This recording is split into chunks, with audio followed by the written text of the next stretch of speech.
Mais le problème, c'est qu'il y a des sources d'information et de formation qui n'ont pas changé de discours d'un hiatus.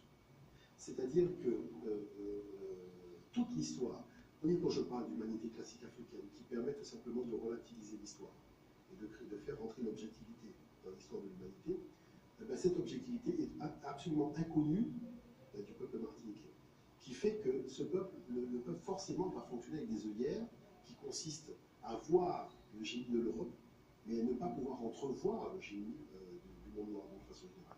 Or, pour pouvoir se réaliser, il faut avoir la perception des deux génies, et même au-delà, puisqu'il fait partie du bassin sud-américain.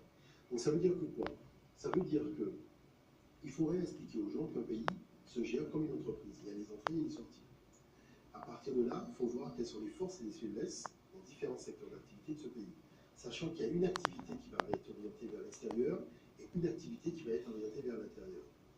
À partir du moment où on décide de faire dans un certain nombre de postes, je dirais des éléments forts sur lesquels on va s'appuyer pour développer l'économie, on va voir maintenant la réflexion au niveau de la monnaie, pour savoir quelle est la force qu'on va donner à cette monnaie pour tout simplement avoir la représentativité de ce pays sur la scène régionale, locale et la scène internationale. Et à partir de là, on lance un programme de formation dynamique en expliquant clairement aux jeunes générations, voilà les 2 ou 3 secteurs d'activité sur lesquels nous avons posé le développement et l'essor de ce pays, sachant que dans 10 ans, il va falloir muer, parce que tel secteur d'activité va arriver avec telle problématique, il faudra pouvoir évoluer là. À partir du moment où les jeunes ont un message clair de l'orientation qu'ils doivent donner à leur formation professionnelle, à leur qualification, les secteurs d'activité économique dans lesquels ils doivent se lancer pour assurer le développement et l'autonomie commerciale de leur pays, les gens sont partants. Moi, je vois, vous savez, les peuples sud-américains, ils ne se sont pas lancés dans 36 000 secteurs d'activité. Ils ont pris l'informatique, ils ont dit, voilà, tout ce qui est technologie, on se lance à fond dedans, et tout ce qui concerne la cuisine, qui est leur cuisine. Aujourd'hui, ils peuvent aller dans n'importe quel pays dans le monde, soit ils réparent des ordinateurs, soit ils font la cuisine.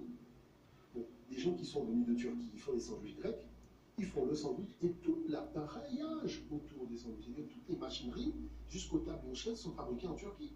Donc ces gens autour d'un poste d'activité économique, ils sont devenus des leaders mondiaux du sandwich préparé en minutes. Est-ce que vous voyez? C'est-à-dire que ce qu'il faut dire au peuple, c'est que le problème, c'est la dispersion.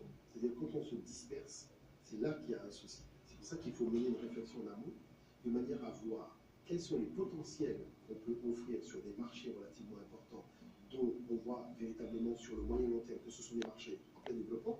Moi, je ne vous cache pas que des fois, quand je discute avec des ambassadeurs sud-américains, c'est eux-mêmes qui me disent, nous, on